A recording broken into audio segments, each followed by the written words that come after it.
Hey everyone, please support what I do to help keep Greyhawk alive by subscribing to the channel. Also, please consider becoming a channel member to get early access to videos, exclusive live chats, quarterly adventure modules, and more. Thanks, and enjoy the show. On October 15th, Wizards of the Coast opened up the World of Greyhawk to the DMs Guild so that fans can create content and sell it using the actual Greyhawk IP. I want to take a look at some of those offerings today on Greyhawk Club.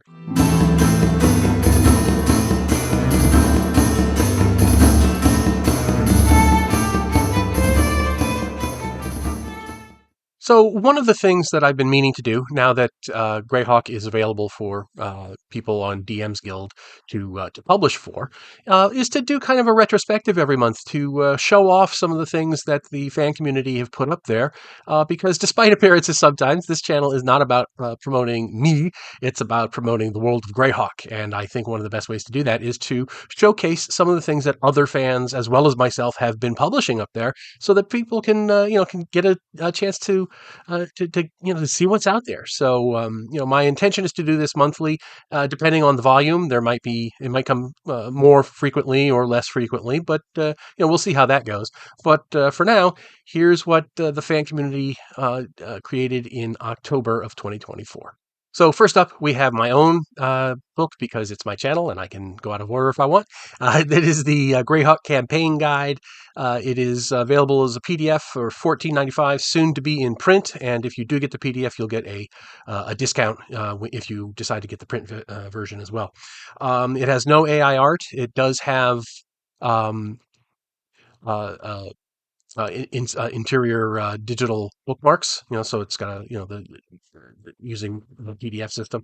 The art is done by Dean Spencer. Anna Meyer helped with some of her heraldry, and Delfino Falciani did the map of the Flanash that's in the book.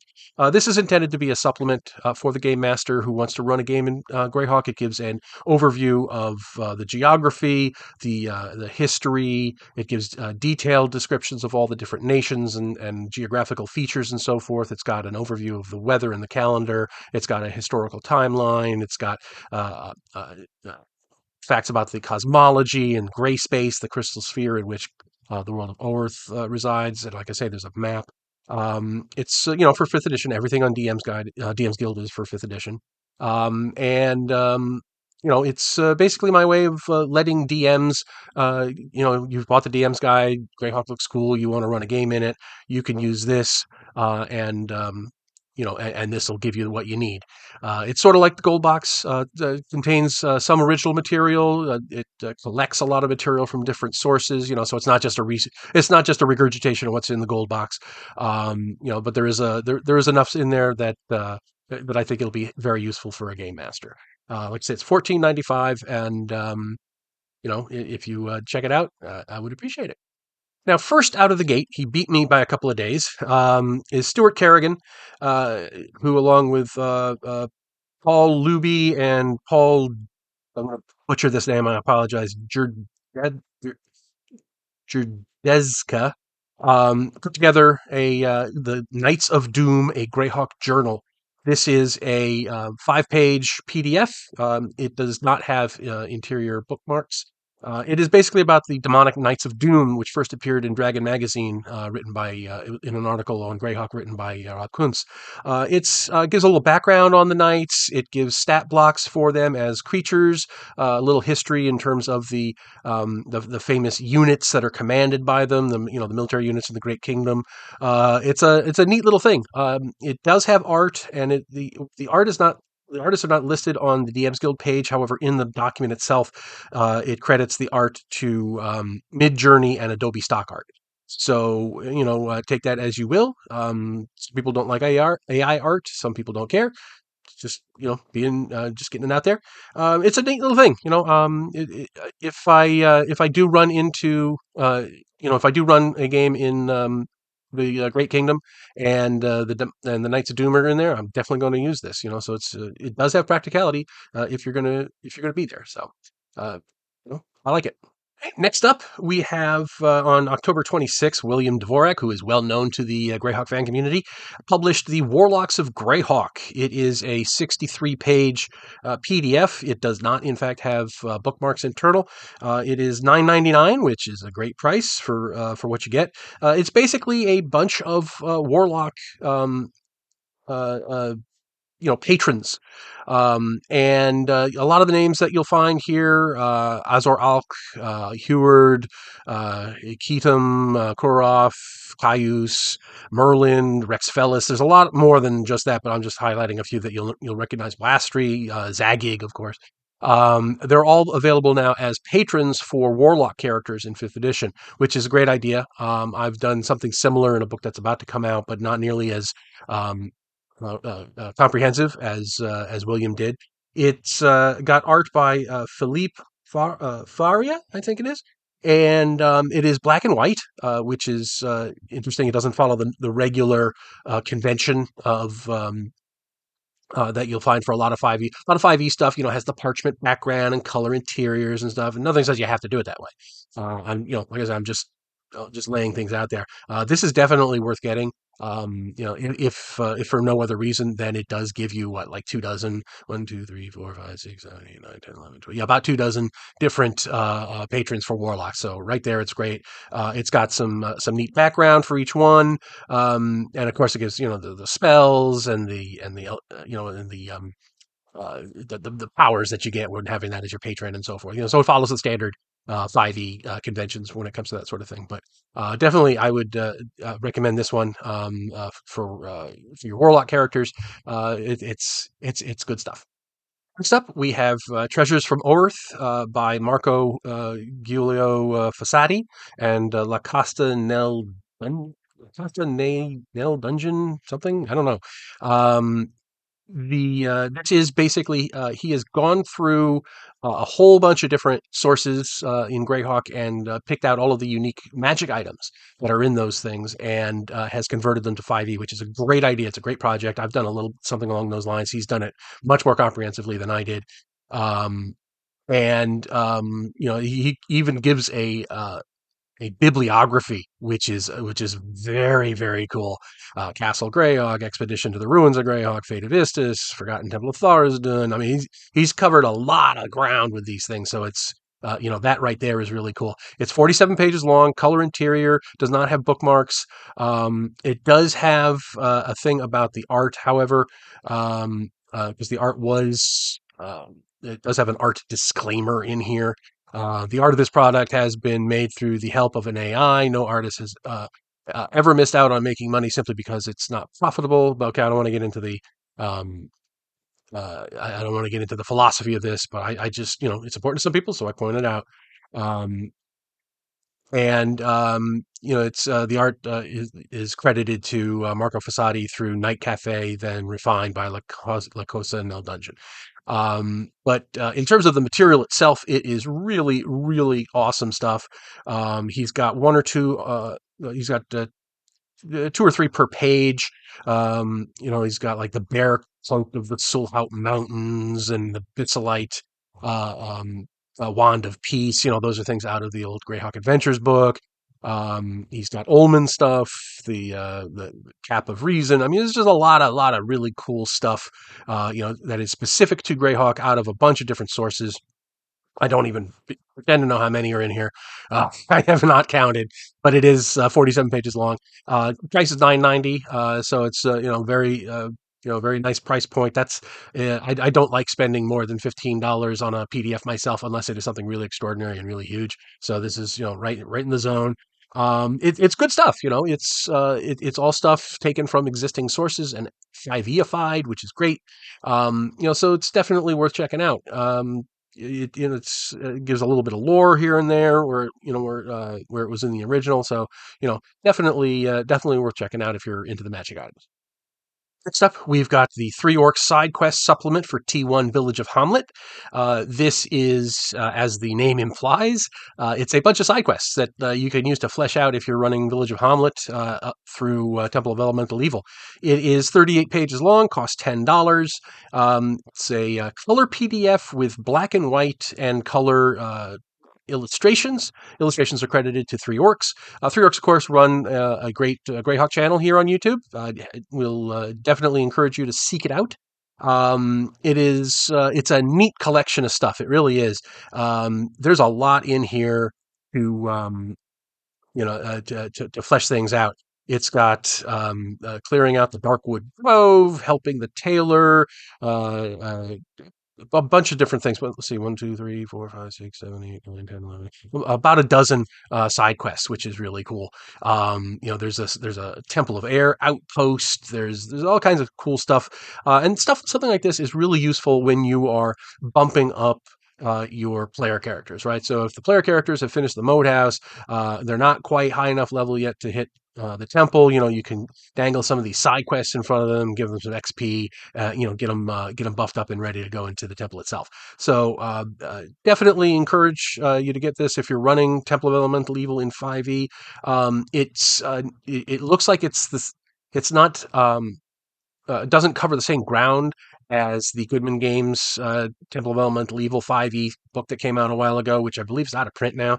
So you could definitely use this and that together if you wanted to, and some of my stuff, Journey to Hommlet would certainly work in here. If you're running that in 5e, this is definitely worth $10. Pick it up, and you can have some fun that doesn't directly involve the temple all the time. Next up, we have Greyhawk Adventures Malice Cove, a third-level adventure by Christopher Hamwell. This is, as it says, it's a straight adventure. It's a nautical-themed adventure, which I always love a good nautical-themed adventure. There aren't enough of them. This takes place in Woolly Bay and ties in the Cult of Vecna, which is interesting. It is 28 pages long. Let's see, does it have, in fact... It does not have interior bookmarks. The art is an interesting question because the artist is credited on the page as Eric von Darknoir, again, about whom I could not find anything online, and Dyson Logos for the maps, which is cool because Dyson Logos does great maps, and I believe they're distributed into the public domain. The book itself has a bunch of art, and I don't know who Eric von Darknoir is, but so I don't know where it's coming from because some of the art is actually taken directly from Wizards of the Coast TSR products, and I'm very sure that that's not allowed. So I don't know what they're doing. There's no disclaimers in here, so it's very. I don't know. I don't know what to make of this with the art and the rules because there's no, they're just doing it without any kind of license or reference to the SRD or anything like that. So, but it is a 5e adventure, and the cover sure looks cool. I couldn't find the image anywhere else, so I don't know. But I do know that it is taking like a piece of the Darlene map and putting it in the module, and that's not really cool. But as an adventure, $3, you can't go wrong. It's $2.95. You can't go wrong for 28 pages at that price. This probably take you a session or three to get through. So if you need something to spend a weekend playing through with your players, you can't beat it. Next up, we have The Fiend-Sage of Rel Astra, a Greyhawk journal by Stuart Kerrigan. This is pay what you want with a suggested price of $3. This is a 4-page PDF, but the content itself is only 2 pages, so like a back and front. And it gives us a big stat block for the Fiend-Sage of Rel Astra. The Fiend-Sage was the character created in from the Ashes, and it's one of my favorites. I actually went by Fiend-Sage in the old AOL days. That was my handle. And it basically gives a lot of background on the Fiend-Sage, and there's a section on how to use the Fiend-Sage in your campaign and so forth. And it's got a big old stat block that takes up most of a page. So from that perspective, it's a really cool thing. There is no bookmarks. I mean, it's 4 pages, so I wouldn't expect it. I also don't see any kind of credits. Here we go. On the front, the credits here for the graphics are Midjourney and Adobe Stock again. So, same deal there. And it's just, it's a nice little thing. It's pay what you want. So what do you got to lose? What I like to do is, if I get it for free and if I like it, I'll buy it again and kick in a couple of bucks. So so you can do it that way. And it's short, but it's very, very useful if you're running a campaign in that end of the Flyness. And again, it's one of my favorite characters. One of my favorite NPCs. So you can't really go wrong with that. And last but not least, coming out on October 31st, so just making it under the deadline for this video, is Magic of Greyhawk by R.P. Davis. Um, uh, uh, with a whole bunch of artists listed. It's 51 pages long. The PDF is 53 pages, but that, you get the cover and so forth. It's by Kabooter Games in the PDF. It is black and white interior with it does have a couple of bookmarks, but it's only like a bookmark for the cover and a bookmark for the interior. There's no real actual bookmarks under that, so I'm going to count that as a no bookmark thing. The art is really good. It's black and white art to go with the black and white interior aesthetic. This is a book that basically takes all of the spells from the Greyhawk Adventures hardcover that Jim Ward did and turns them into 5e. He groups them together by their, by who created them, Big B and Autoluke and, Tensor and all that good stuff. Gives a little flavor text at the beginning and then just gives the straight spell descriptions. It's, let's see, $4.95 for a 53-page PDF. That's a good deal no matter what you do. I'm actually coming out with something very, very similar in the next couple of days, which will cover the same ground. But how can you beat that price? I mean, $5 for 53 pages of spells for 5th edition. So I would definitely give it a look. And I say that I'm coming out with something that covers the same ground in a couple of days. I'm saying, check this out. So there's not much you can say about these because they're just translations of the original spells with a little flavor text added. But that's what you need. If you want to get these spells, if you want to get that material out of the Greyhawk Adventures book, and this is a theme you've seen. We had the magic items before, we've got the spells now. People are starting to 5e-ify the old material, which is exactly what this is supposed to be like. So this will hopefully draw in more 5e players. So there we go. R.P. Davis, Magic Greyhawk. Do check it out. And there we go. That is the month of October. We've got quite a few titles in there in half a month, which is really great, especially since nobody knew it was dropping, and we were all scrambling to get something in there.